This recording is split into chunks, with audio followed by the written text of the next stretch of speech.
Welcome to Inside Racing.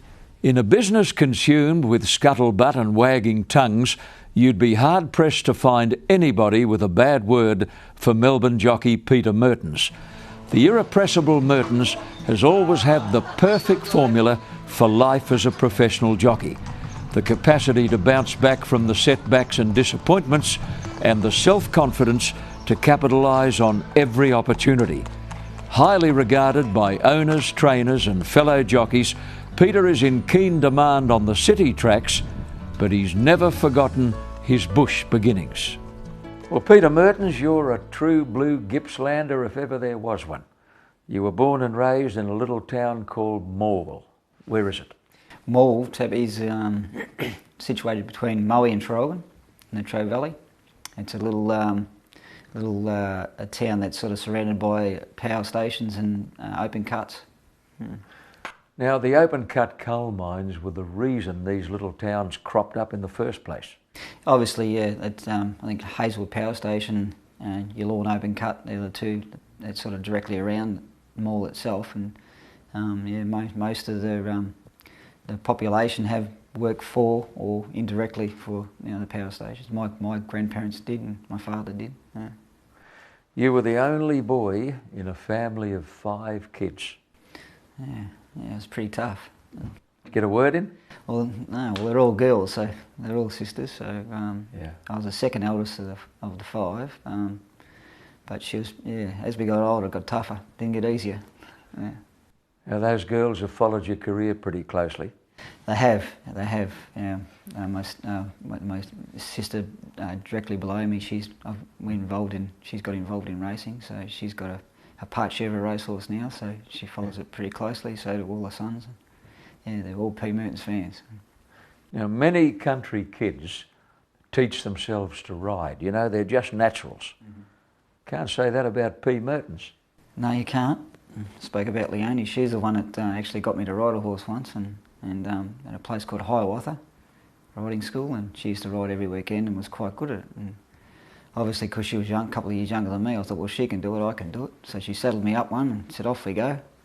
So I followed her out into the paddock, and she went off, and she thought I was doing a bit of trick riding, but it was actually, as the horse got faster, I got further around its stomach until my head was on the ground and fell straight on the ground. I said, that'll do me. I don't need to ride anymore. Well, it soon became obvious that you were never going to be heavyweight champion of the world. So because of your small stature, you made a career decision to become an apprentice jockey. And you were originally indentured to the late George O'Mealy at Sale.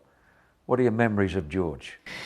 Yeah, he's I can remember the first day, I think he was 73 years old at that stage, and I was 14.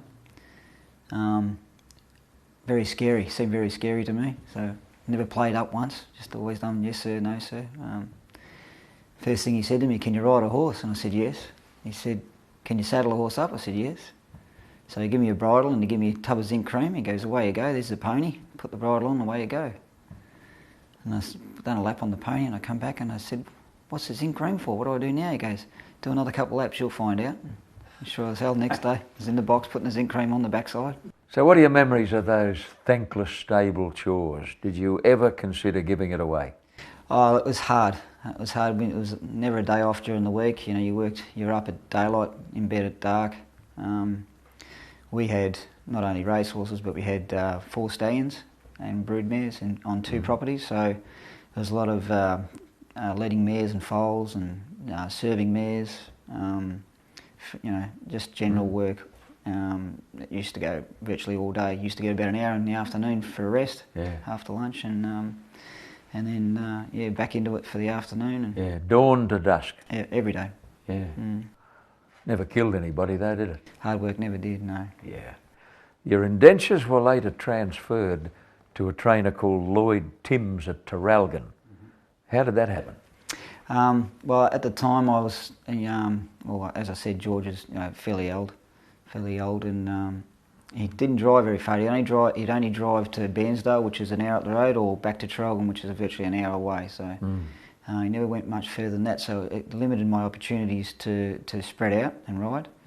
And I'd spent 3.5 years with George, and I'd starting to get offers from outside of Gippsland areas. Yeah. I can remember one day that trainer Ian Saunders offered me a ride at Flemington. I'd never been to Flemington before, and I couldn't get there, so I had to catch a train from Sale all the way to Spencer Street Station, and then get a cab there to Flemington to ride the horse, and then get the train back home that night and back to work. Yeah, so it was quite hard. So had to get involved with another trainer, and Lloyd and Barry Bennett offered me a job down at Traralgon, so I signed up with them, and away I went. Of course, truth be known, you would have walked to Flemington had it been necessary. Of course, yeah, it was amazing. Yeah. You know, my research reveals that Lloyd Timms was a pretty smart trainer. His horses always looked a treat, according to the old timers, and when he thought they could win, they usually did. I don't know one that missed when I was with him. Every time he thought it'd win, they'd just win. Yeah, very meticulous with his horse. A great mentor, taught me a lot. First winner for P. Mertens, and what a day this was. Again in the Gippsland at Bairnsdale, 1978, a mare called Meadow Law, trained by a man called Frank McMahon. That's right, yeah. Amazing. I went to the races that day with one ride for my boss, George O'Mealy, and as we walked in the gate, he saw Frank and he said, "Have you got a rider for your mare?" And Frank said no. He said, "Will you put me boy on?" He said, "Yep." So I rode her, and I rode another horse called Avalon's Pride that day, and Avalon's Pride ended up being a Country Cups horse. And he was my first ride, Meadow Law was my second ride that day, and she won. You know, there have been a few trainers who were very important in your early life, and one that you speak very highly of is Ron Crawford. Yeah, Ronnie helped me a lot. I'd had a couple of years off, and I needed to get back and get going, and started riding at Traralgon for a trainer called Alan Dowd. She had a few horses, nice horses, and got going there. Ronnie he was far and the best trainer in Gippsland, and asked him and started riding for him, and then we had a really good association.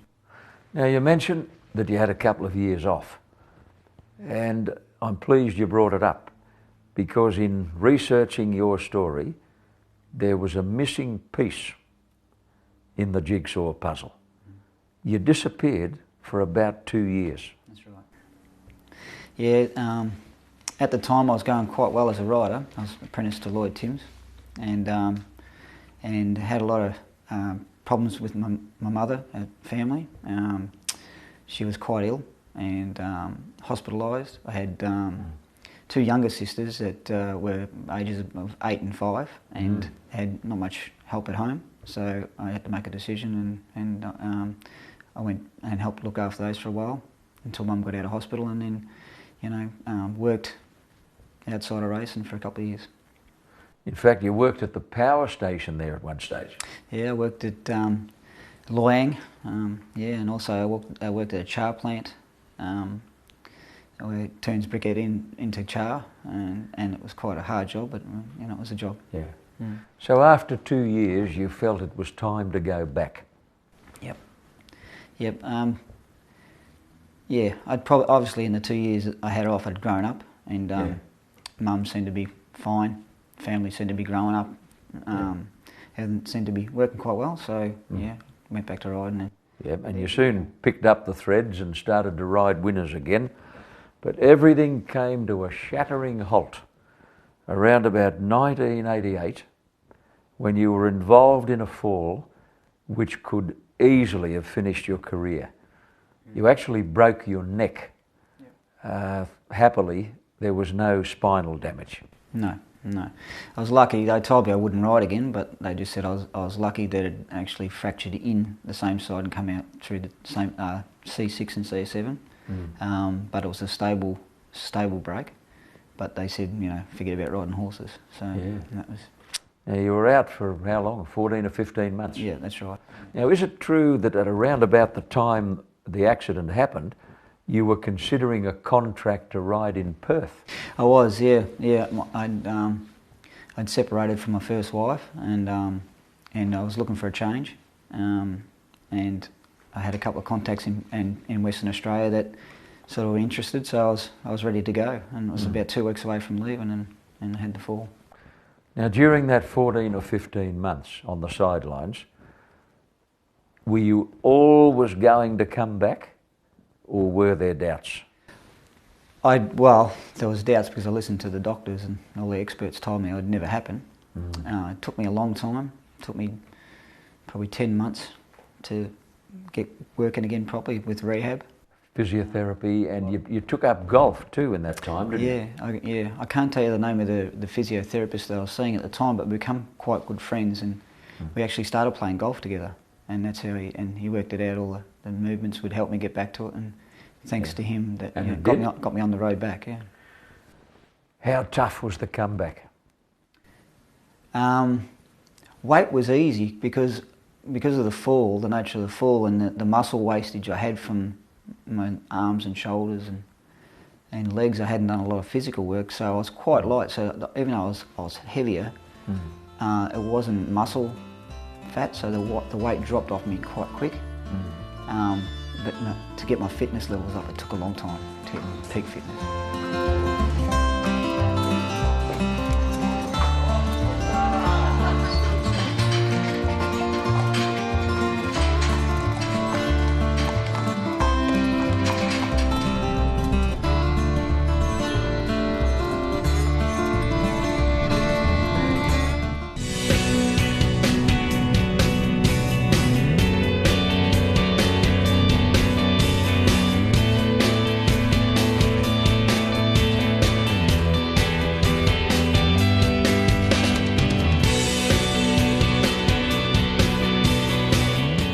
Well, you worked very hard over the next 3 or 4 years, building up a brand new clientele and riding plenty of winners. And you must have impressed somebody in Singapore, because next thing, you're offered a contract there. Yeah, Donny Barchiker, who trained at Epsom, and when I first started back, he was in Singapore, and I had a bit of luck for Don here, and he was based in Kuala Lumpur. So he applied to get me over on one of the circuits, so I happily went, and yeah, it was good. Now, I think you won one major in Singapore. Yeah, I won the main race for the 4 days in Singapore. I won some sort of trophy race, a Crocodile Challenge Trophy it was called, equivalent to a Group 2 sort of a race. Yeah. It was quite funny. The horse's last start was over 1200, and the race is actually a 2200 metre race, and the trainer said to me, he goes, "You can't run past 2000 metres, this horse," but he said, "What I want you to do when you straighten up, be sitting second and just go for home." And the old course at Singapore was about a 600 metre run in. Yeah. So I rode exactly how he said, and I straightened up, sitting second, kicked it in the guts, and away it went, put about 10 on him. Off a 1200 metre lead up. Yeah, won by a neck. I was so happy. Yeah, it was great. Yeah. Well, Pete, during that stint in Singapore, you received the devastating news that your mum had passed away, and your world fell apart. It did, yeah. It was a big shock, totally unexpected, and it wasn't good. So you had to pack up and come straight home. You got the next available flight out, which is actually not the day. On the Saturday, it was on the Sunday night. That was the next flight out, and got home as quick as I could, but it took 15 and a half hours, I think, the travel time was. So it was quite an ordeal. And during that trip, you'd been very ill as a result of a stomach infection caused by the local water. Yeah, the whole time I'd been there for the 7 weeks, I'd ate the local food and had no problem. And the morning I was leaving, I had an English breakfast, I suppose you'd call it, bacon and eggs and orange juice. And obviously the ice cubes in the orange juice were something wrong with them. Well, here you are back in Australia. You've got to pick the pieces up again. And you did just that. You got back to the job that you did so well as one of those jocks who have saddle, will travel. Yeah. There was only one problem. You were about 55.5 kilos. Yeah, I had a lot of trouble with my weight once I got back. Seemed to fluctuate a lot. I can remember days where I'd have 6 or 7 rides and not be able to make 55.5 kilos and not be able to ride. So it was quite frustrating when I knew my weight could be a lot lower. Yeah. You needed somebody to keep on your back at that time, and that somebody turned out to be a fellow called Dean Lester, very well known in media nowadays, your great friend and an outstanding manager, and within a few months he had you riding at 51. He did. I can remember one day, there was a place called Stony Creek that I had a ride at 53 kilos, and I was thinking to myself, I hope this is going to turn out good, because normally I wouldn't be able to get on to 54. And I rode 53 in a pound saddle that day, and I rang him up straight after the race. He said, "How'd you go?" I said, "Mate, I rode 53 in a pound saddle." And he said, "That's great." And so, but I mean, it doesn't seem like much, but it was a way of getting my weight back in check, and it was on the right track. All jockeys have disappointments. You've had more than your share. One of them was in the autumn of 1999. Now, to this point, you hadn't won a Group 1 race. You team up with Peter Hayes, the late Peter Hayes, and you ride a very smart youngster called Charm Seen Land in the Blue Diamond Prelude. A very impressive winner. He was. You thought the Blue Diamond, a week later, was yours for the taking. I did. He beat all the best in the prelude. He beat them easy. He ran time. And it was just bad luck that he ended up with a temperature of 40, and he was a late scratching the day before. Yeah. He'd drawn barrier 6 or close in somewhere. Yeah, it was close. I think it was 5 or 6 he'd drawn. Yeah. Well, Lady Luck's a fickle old girl, isn't she? So here you are on Blue Diamond Day, shattered, going through the motions in all probability. You're riding Rustic Dream in the Futurity Stakes, also a Group 1, an hour or so later, and you're trotting down to the barrier thinking about Charm Seen Land, more than likely. Up you bob and win your Group 1 race after all. Yeah, and all I can remember at the time, John, was it should have been a Group 1 double. That's all I can remember thinking. But what a thrill. It was fantastic. Here's Rustic Dream. It's El Mansour in front, Helm the inside, and Rustic Dream, El Mansour. Rustic Dream lunged. The Christmas Handicap is a well-regarded race in Victoria, and you won it one year on a mare called Tishan Moon. Now, as you sailed past the post, you were totally unaware of the drama that had been unfolding back in the field.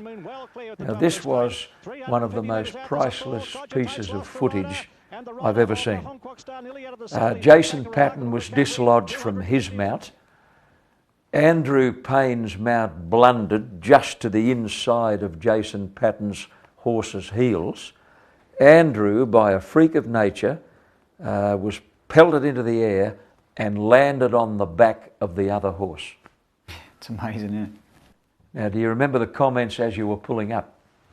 There was a lot of cheering and screaming, and I thought it was all for me. And when I pulled up, they were all talking about how young Payne had ended up on another runner, and I couldn't quite understand what was going on until we got inside and we watched the replay, and we just all cheered when it was like someone kicking a winning goal in a grand final, the amount of cheering that was going on for him. But it was just an amazing sight.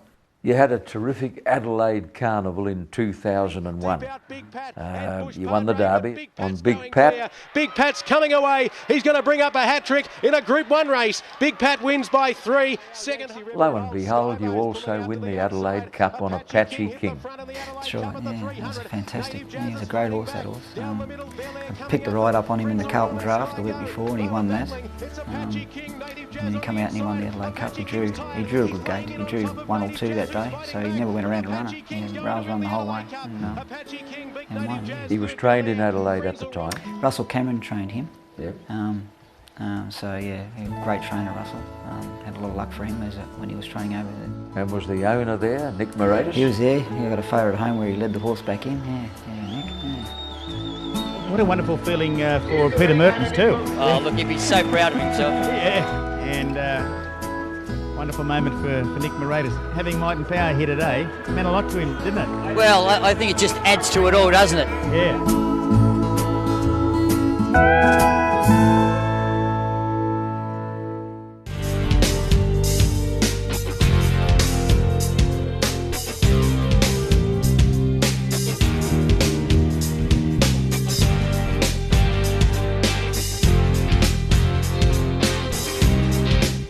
You had only 3 rides on She's Archie.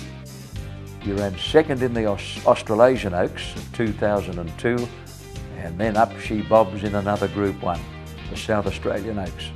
Yeah, she was a great little filly that time I rode her.